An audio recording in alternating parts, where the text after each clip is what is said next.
তো guys, ICDS নিয়োগ 2024 পশ্চিমবঙ্গের 23টি জেলা থেকে 13,000 অঙ্গনওয়াড়ির কর্মী নিয়োগ।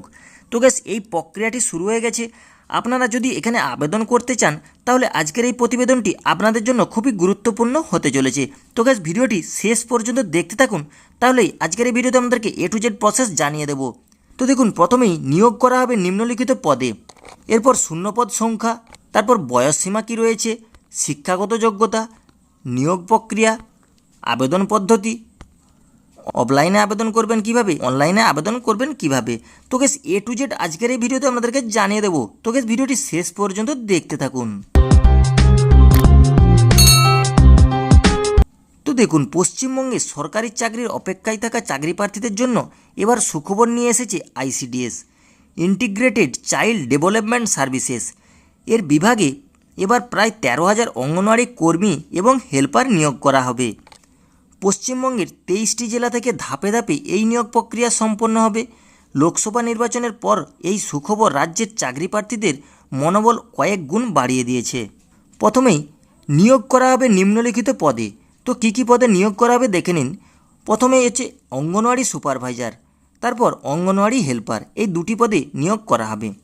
শূন্যপদ সংখ্যা মোট প্রায় 13,000 শূন্যপদ রয়েছে। সব জেলায় একসঙ্গে নিয়োগ প্রক্রিয়া শুরু হবে না, ধাপে ধাপে এই প্রক্রিয়া সম্পন্ন হবে। এরপর বয়সসীমা, আবেদনকারীর বয়স হতে হবে ন্যূনতম 18 বছর এবং সর্বাধিক 42 বছর। তবে এসসি, এসটি, ওবিসি, পিডব্লিউডি কাস্টের প্রার্থীরা সরকারি নিয়ম অনুযায়ী বয়সের বিশেষ ছাড় পাবেন।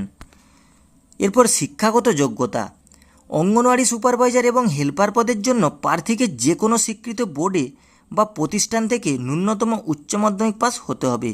উচ্চ শিক্ষাগত যোগ্যতা সম্পন্ন প্রার্থীরাই এখানে আবেদন করতে পারবেন। নিয়োগ প্রক্রিয়া, যোগ্য ও সঠিক আবেদনকারীদের লিখিত পরীক্ষা এবং ইন্টারভিউয়ের মাধ্যমে নির্বাচিত করা হবে।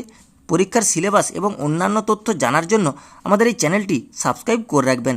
তো এই সম্পর্কিত তথ্য যখনই আমাদের সামনে আসে তো আমরা ভিডিওর মাধ্যমে আমাদের কাছে পৌঁছে দেব। তো গেস, এরকম তথ্য আমরা ভিডিওর মাধ্যমে আপলোড করে থাকি। তো গেস, সেই কারণে ভিডিওটি সাবস্ক্রাইব করে রাখবেন। তো যেই মুহূর্তে আপলোড করব তো আমাদের কাছে নোটিফিকেশান পৌঁছে যাবে।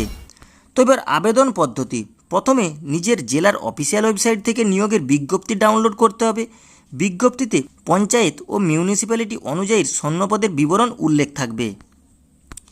তো গেস, এবার অফলাইনে আবেদন করবেন কিভাবে দেখুন।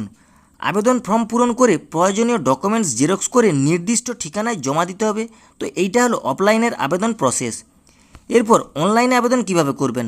যারা অনলাইনে আবেদন করতে চান তারা নিজের জেলার সংশ্লিষ্ট পোর্টালে গিয়ে নাম নথিভুক্ত করে আবেদন ফর্ম পূরণ করবেন। যদিও এখনও কর্মী নিয়োগের বিজ্ঞপ্তি প্রকাশ আসেনি, তবে খুব শীঘ্রই তা প্রকাশে আসার সম্ভাবনা রয়েছে। তো চাকরি প্রার্থীরা নিজেদের প্রস্তুতি নিতে শুরু করে দিন এবং সময় মতো আবেদন করতে প্রস্তুত থাকুন। তো গ্যাস, চ্যানেলটি সাবস্ক্রাইব করতে কিন্তু ভুলবেন না। তো আমাদের কাছে এই সম্পর্কিত তথ্য যেই মুহূর্তে চলে আসবে তো গ্যাস আপনাদের সামনে ভিডিওর মাধ্যমে আমরা পৌঁছে দেবো। তো গ্যাস, এই ছিল আজকের আপডেট। ভিডিওটি যদি ভালো লেগে থাকে ছোট্ট একটি লাইক করে দেবেন। আর গ্যাস, এরকমই নিত্য নতুন A to Z আপডেট সবার আগে পাওয়ার জন্য চ্যানেলটি সাবস্ক্রাইব করে রাখবেন।